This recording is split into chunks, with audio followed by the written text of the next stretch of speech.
الحمد لله نحمده ونستعينه ونستغفره ونعوذ بالله من شرور أنفسنا ومن سيئات أعمالنا من يهده الله فلا مضل له ومن يضلل فلا هادي له وأشهد أن لا إله إلا الله وحده لا شريك له وأشهد أن محمدا عبده ورسوله اللهم صل وسلم وبارك عليه وعلى آله وصحبه وسلم. Inshallah, tonight we'll start talking about one of the good characteristics that every Muslim should have, and it's the highest level of matters of the deen. As we know that the deen of Islam is of three maratib, or three levels. The level of Islam, and the level of Iman, and the level of Ihsan. And these three levels have been mentioned in the hadith of Jibreel alayhi salam when he asked the Prophet ﷺ what is Islam, what is Iman, and what is Ihsan. And the Prophet ﷺ answered him by showing the pillars of Islam, the 5 pillars of Islam, then the 6 pillars of Iman. Then when he was asked about Ihsan, he said, أن تعبد الله كأنك تراه فإن لم تكن تراه فإنه يراك. That you worship Allah subhanahu wa ta'ala as if you see Allah subhanahu wa ta'ala, and if you don't see Him, that's the fact in this life, only the believers would see Allah subhanahu wa ta'ala in the hereafter. And if you don't see Him, then to know for sure with certainty that Allah subhanahu wa ta'ala is seeing you. So this is the level of goodness of one's actions, would be as if a person is worshipping Allah subhanahu wa ta'ala, seeing Allah subhanahu wa ta'ala. How would the ibadah be then? So how can we achieve this level? How can we be among those when we do something, we perfect it, we do it with Ihsan? This is, as we would see in the ayat of the Quran, Allah subhanahu wa ta'ala did not order us to do the actions, or to do things. No, to do it with Ihsan, to do it with goodness. Whether it's to worship Allah subhanahu wa ta'ala in our ibadah that it's between us and Allah subhanahu wa ta'ala, like our salah, our dhikr, whether it's in relationships, in matters of sadaqah, in understanding the whole deen of Islam, to follow the way of the Prophet ﷺ, to follow the companions of Allah anhum with ihsan, with goodness. So it's not just doing something as if a person, he has like a burden on his shoulder, or a work or a job that he doesn't like. So he will do whatever just to get his paycheck or whatever. He just do the minimum, do it, and he's not really doing it with love and so on. The level of al-ihsan is when the person would worship Allah subhanahu wa ta'ala with the love of Allah, with the fear of Allah, with the hope for the rewards from Allah subhanahu wa ta'ala. And as a result of that, a person would perfect his action, make it as perfect as he can. As the Prophet ﷺ said, Saddidu wa qaribu. Saddidu means when you're shooting at a target, right? Saddidu, make sure that you hit the target itself. Not far away from it, but make sure that you hit they say it was the bull's eyes, whatever, right? And if this is your aim, this is your effort that you would put so much training, so much effort, this is your goal. And if you did the action, but it missed it for a little bit here or there, this is what the Prophet ﷺ said, وَقَارِبُوا, means be as close as you can. If it's not perfect, then be as close as you can. Not that you would choose from the beginning to be as close as you can, no. The first step you take, the means that you take is to perfect it. But if it already happened, because the deeds are of 2 types. Deeds done by the heart, and deeds done with our bodies, actions. The deeds done by the heart, we have no excuse. We have to do it. There's no effort in doing it, right? And a person has to work on his heart to perfect the deeds done by the heart. The physical actions, that's where it comes into the matter of Saddidu wa qaribu. If you're not able to perfect it, do the best you can, because you might not be able to walk, you might not be able to go for sujood, you might not be able to spend money because you don't have money, and so on. So you do the best you can. But with regards to the deeds done by the heart, everybody should be the same. There's no difference between rich or poor, or someone that is physically strong or someone is weak. It doesn't matter. The heart has to be people that should do the best they can, and they should be equal in matters of the deed of their hearts. So when we talk about al-ihsan, and the word of al-ihsan is that when you adorn something, when you perfect it, and it's perfect from all means, that it's the best and it looks the best. You know, sometimes something can be very strong, but it doesn't look very good. Good quality and so on, but it doesn't look good. Al-ihsan is when something, when you look at it, when you smell it, when you touch it, when it's what it's made for, there is no faults in it whatsoever. It's perfect in all means and forms, and that's the linguistic meaning of the word of al-ihsan. And as far as the religious meaning of it, it's, as we heard in the hadith of the Prophet ﷺ, this is the reality of al-ihsan, and it's basically perfecting the acts of worship as a result of what's present in the heart from al-muraqabah, or what being watchful of Allah subhanahu wa ta'ala, that Allah subhanahu wa ta'ala is watching us at all means. The ulama, they say that there are levels of al-ihsan itself, right? One of these levels, right, is what the Prophet ﷺ said, this is the highest level. Is when a person worships Allah subhanahu wa ta'ala as if he sees Allah subhanahu wa ta'ala.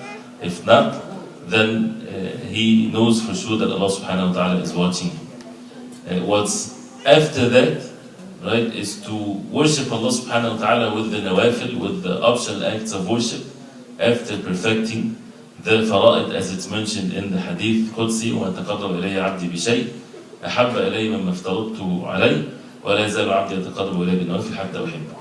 That my slave would never get himself closer to me unless he do the obligations, and then he would continuously do the optional acts of worship till Allah subhanahu wa ta'ala love him.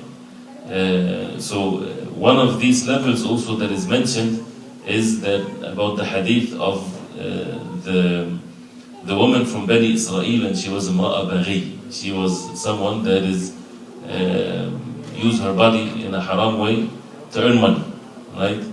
In a nice way to say it, right? You know what it means by this. So she was baghi, she was a sinful woman, committing major sins like this, not just one time or two times. This is her profession.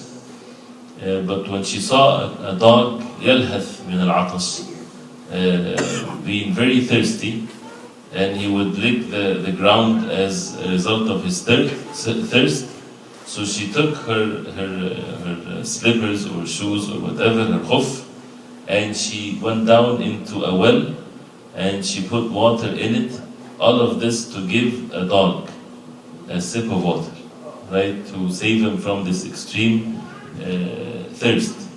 As a result of that, Allah subhanahu wa ta'ala غفر لها. Allah subhanahu wa ta'ala forgave her sins, right? To give a dog a sip of water. And imagine, the Muslims, those who are suffering from hunger and are dying from hunger. There's some places now in Syria, there is some Muslims that are dying from hunger. May Allah subhanahu wa ta'ala make it easy for them. But the point is that she is in a situation where nobody is seeing her, only Allah subhanahu wa ta'ala. And she could have just left, and there's nothing, and she's a sinful woman, but she did that out of the mercy in her heart that Allah subhanahu wa ta'ala put in her heart, and she was seeking the pleasure of Allah subhanahu wa ta'ala alone. Because a person might do these types of things out of the mercy that is present in the heart of every human being. But she did that only for the sake of Allah subhanahu wa ta'ala, and as a result of that, Allah subhanahu wa ta'ala forgave her. And what does it mean by forgiving her? It doesn't mean that she continued to be like this. This was a reason for her to repent to Allah subhanahu wa ta'ala, and Allah subhanahu wa ta'ala guided her because of such a great deed that she did. And the Prophet ﷺ said in the hadith in Sahih Muslim, to show how this al-ihsan and this level of al-ihsan and goodness is in all things. He said ﷺ, إِنَّ اللَّهَ كَتَبَ الْإِحْسَانَ عَلَى كُلِّ شَيْءٍ.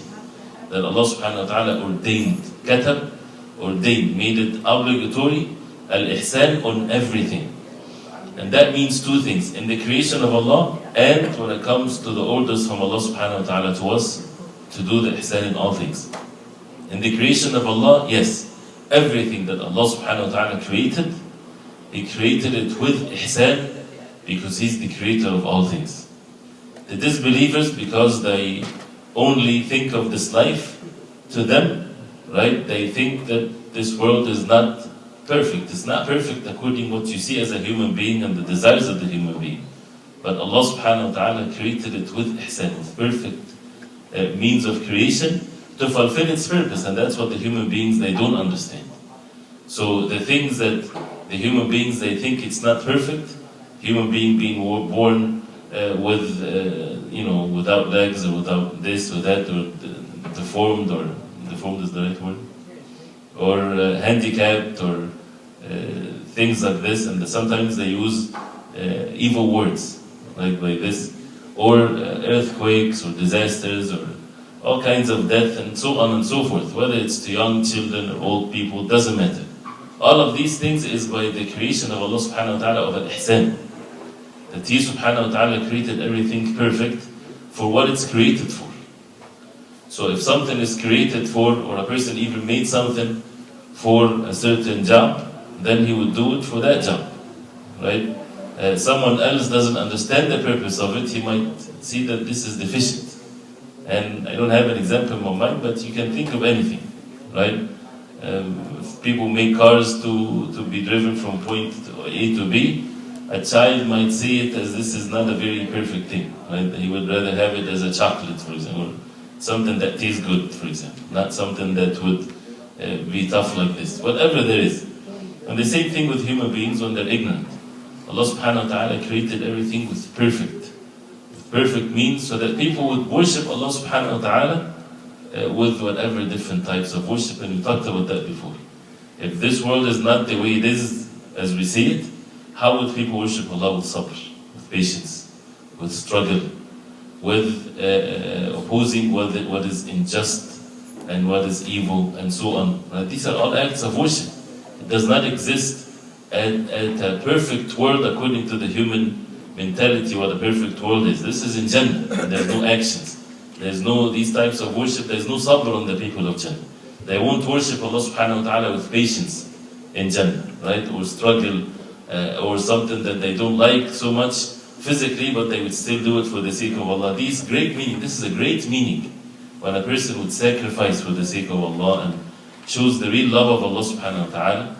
These things will be already done for the believers in this world, and as a result of that, Allah subhanahu wa ta'ala would reward them, and they would still continue to worship Allah subhanahu wa ta'ala at every instant of their life in Jannah. As the Prophet ﷺ said that the people of Jannah, they make the dhikr of Allah subhanahu wa ta'ala that yulhamoon at tasbih. They are inspired with the same way that we take our breath without thinking of it. It's not an action that we're thinking that or feeling that we're doing work by breathing. The people of Jannah, they make dhikr with their breath, without being an action from them. This is their norm, without any action. So they will continuously be in that state of worship without an action from their end. But in this life, with whatever means, and that's the qadr, one of the means of worshipping Allah subhanahu wa ta'ala at times of difficulties and at all times, it's to witness the qadr of Allah subhanahu wa ta'ala. This is an act of worship that many people, they don't do, right? To witness the qadr of Allah subhanahu wa ta'ala, this is an act of worship. To see how Allah subhanahu wa ta'ala would send on us what we deserve, right? So that we don't praise our actions too much. If something that we don't like happens to us, we deserve it. So we need to repent to Allah subhanahu wa ta'ala and ask Allah subhanahu wa ta'ala for forgiveness, whether it's on personal level or in the ummah at large, right? We deserve what is happening to us, right? And as a result of that, our actions will be accordingly, and so on. So Allah subhanahu wa ta'ala كتب الإحسان على كل شيء. And when it comes to our actions, He ordained on us, ordered us, made it an obligation on us to do things with al-ihsan. So when we see ourselves not doing our actions with this perfectness and goodness, that means we're not fulfilling the orders of Allah. That's why when we make salam for the salah, we say astaghfirullah. Why? Because where is this ihsan in the salah? Right? And no matter how much we do, right, it won't be as perfect as it should be. But Allah subhanahu wa ta'ala is the most merciful. Right? He accepts from His slaves the simple deeds. And that's the mercy of Allah, because we have deficiency, and this is another act of worship. Because if you do the act of worship perfectly, and you see that, you see your score at the end of the salah that it's 100%, we'll become so arrogant, right? And we'll feel like we deserve whatever and this and that, and that's why Allah subhanahu wa ta'ala created us deficient. So that after our ibadah, we would be more humble, that we didn't do it in the right way. That Allah subhanahu wa ta'ala deserved from us to do more and more. And no matter how much we do, it's still, we're not even doing what we're supposed to be doing. And so on. So Al-Ihsan is that we do the best we can and to humble ourselves and to continue to do it this way and to repent to Allah subhanahu wa ta'ala. Then the Prophet ﷺ said in the same hadith, فَإِذَا قَتَلْتُمْ فَأَحْسِنُوا الْقِتْلَ وَإِذَا ذَبَحْتُمْ فَأَحْسِنُوا الذِّبْحَ. رواه Muslim. So if you kill, even when you kill an animal, when you kill anything, even in the battles, Allah subhanahu wa ta'ala ordered the companions of radiallahu anhum, ordered the Muslims, if they do that, they should do it with goodness, right? That's why there's no mutilation in the deen of Islam, or torture, or any of these atrocities and so on. وَإِذَا ذَبَحْتُمْ, and if you slaughter an animal, فَأَحْسِنُوا الذِّبْحَ. Make it with ihsan, with goodness, right? And that's why the rulings of the deen of Islam is the rulings of mercy, not as how the shaitan made it into the minds of others that this is brutality. This is the total opposite, right? Whether they discover it scientifically or not, but we know that for sure, because this is what Allah subhanahu wa ta'ala ordered. To the extent of which that if you're slaughtering an animal, a goat or a sheep, it's not supposed to be all together like this at the same place and they slaughter one after the other. This is forbidden for us to do that. Why? Because they see each other, right? And they get affected when they see that, the sheep sees another one being slaughtered in front of its eyes. This is brutality. This is not a good thing. They have to be hidden from one another. And the Prophet ﷺ ordered for the shafra or for the knife to be very sharp, so that the animal is not suffering as a result of this. And to say Bismillah, and saying Bismillah definitely has an effect. Has an effect in matters of your worship, and has an effect on the animal too, right? So this is all from the mercy of Allah subhanahu wa ta'ala. The one that created it, He's the one that knows what's best for it, right? And He created it for this. One of the reasons why Allah subhanahu wa ta'ala created the animals that is permissible for us to eat is for us to eat it. So when people think of the animals the same way they think of the human beings, this is a silliness, right? You never know this animal, right? When it's time for it to be slaughtered, by the name of Allah, right? We don't know whether this animal is now, it's a time of joy for it, right? This is now it's fulfilling the purpose of its creation. But if it said Bismillah and it's like this, but when people torture the animals, right, and brutally kill it for them to eat and to be just satisfied in this life, not for the sake of Allah, this is torture of the animals, right? Of course, the only ones that would understand that, the ones that believe in the wahy from Allah subhanahu wa ta'ala. So the Prophet ﷺ ordering to that extent, you have to do things with goodness, and what's more important, of course, it has to be this way. So this is, as the ulama they say, in everything, in the usul, in the principles of the deen, in the furu' and the branches, فَأَدَبِ الْمُعَاشَرَةِ, in the manners of living together. Anyone that lives with oneself, whether it's a wife or a child or anyone, a roommate, or people together in a masjid, or people in a car or a bus or a plane, right? It doesn't matter, or buying and selling in the stores, or anything, any means of living together or dealing with one another, or companionship, it has to be with ihsan, with this goodness. And that's why there's so many characteristics as a result of that. Whether it's the goodness in actions, whether it's to be ready to pardon, to be ready to forgive, for the Muslim to learn al-af, to learn how to forgive, to learn how to al-i'tidar. It's one of the subjects that there are verses in the Quran in it. Al-i'tidar is to apologize, right? To say that I'm sorry, I made a mistake. This is deen. This is part of the deen that people do it, right? And they appreciate. Some of them they don't, but some of them they appreciate if somebody would acknowledge their mistakes. But to some people, this is a form of weakness. And they say if somebody would acknowledge his mistakes, they say, "See, you made a mistake, so next time trust you anymore, right? If you know a human being that never acknowledges mistake, this is an ignorant human being. If he never said, I made a mistake, right, that means there is something wrong with him. And that's why, say for example, the biggest alim ever, that you trust his knowledge and his religion, if he comes openly and he says, I made a mistake. I used to say this, and this is wrong, what is right is this. If people would say, well, we have to be careful now from this person, right? Because if he makes mistakes, what if there's something else that he told us that is a mistake? If this is the reaction to it, this is ignorant reaction. This is something that a person should be praised as a result of that. Why? Because there does not exist on the face of earth that there's a human being whatsoever after the Prophet ﷺ that does not make mistake. In any level, in anything. We're not talking about someone, a person of knowledge, for example, and the best scholar in matters of the religion, that he would be living a life of sin. I'm not talking about this, but a mistake, right? A weakness, and then repenting to Allah subhanahu wa ta'ala or acknowledging his mistake. This is part of life. Many people, they don't have this knowledge, so as a result of that, you would find all kinds of evil things in relationship. Between husband and wife, for example. No way that he would say that he's sorry or that means he will take advantage of this. Right? And things of that nature. This is all from shaitan. And that's why the al-i'tidar and al-'afw and all these types of characteristics is part of our deen. As Allah subhanahu wa ta'ala says, وَالْعَافِينَ عَنِ النَّاسِ وَاللَّهُ يُحِبُّ الْمُحْسِنِينَ. And those who pardon people, وَاللَّهُ يُحِبُّ الْمُحْسِنِينَ. And Allah subhanahu wa ta'ala loves those who are muhsineen. That means this is linked with al-'afw or pardoning and so on. That's why Ibn al-Qayyim rahimahullah, he says that al-Ihsan is in 3 levels. The first level, al-Ihsan fil qasd, بتهذيبه علما وإبرامه عزما وتصفيته حالا.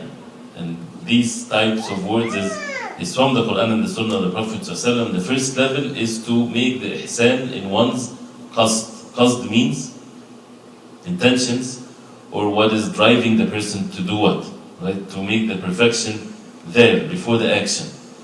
By what? بتهذيبه علما, by having the knowledge first. What am I about to do? Is this a good thing or a bad thing? How to be done? How to perfect it? This is knowledge that we have to learn from the wahy, not from the norm of the people, not from the goodness in ourselves, but from the Quran and the Sunnah of the Prophet ﷺ, and to have the determination, right, to do it if it's the right thing to be done, to have the determination and the truthfulness, and to make sure that the person is cleaning it and purifying it from any thing that would impurify it or disturb it and so on. And the action is not there yet. This is all in the heart, a person purifying himself. And then the second level is, he says, الإحسان في الأحوال وأن تراعيها غيرة وتصححها تحقيقا, which means to have the ihsan in the ahwal. Ahwal means is whatever state that a person in. Al-ghayra that he talks about here is jealousy. What is that to do with al-ihsan? Is to be jealous that you might not perfect your deed. Right? This is the jealousy is a feeling, right? You cannot explain it in words, right? It's a feeling that a person, usually that word is used when someone, a woman of his wife or his daughter or whatever, got exposed to a stranger. That feeling, right? That if it's dead in the person, right? If he doesn't have it, that's a major problem. That's why in the pigs they don't have this. Human beings, they should have the roots of it, and it's stronger with the deen of Islam, right? And the more the person is obedient to Allah subhanahu wa ta'ala, the more that he would have this feeling in him. It's not the evil jealousy that makes a person act foolishly, right? It's the jealousy, or the word, let's keep it as ghayra, because jealousy, when people say jealousy, they think of all kinds of evil things. But it's this ghayra is when the person is disturbed, right? And that disturbance would make him act in the right way to protect his honor and dignity and so on. So when a person is like this with regards to his own deeds, not to be wasted, not to be afflicted by the shaitan and so on. The third level is to al-ihsan fil waqt, to have the goodness in one's time, right? That you don't, of course, wasting the time, and to have the time is always for something that is for the sake of Allah, because we are created only to worship Allah subhanahu wa ta'ala. So there is not even a second or a fraction of a second in our life unless it's supposed to be for that purpose. But the problem is we don't understand. Sometimes we forget what does it mean to worship Allah subhanahu wa ta'ala in the right way. So the worship of Allah is not just the time of the salah. And the rest of the day, whatever we do, some people, they don't take this as deen.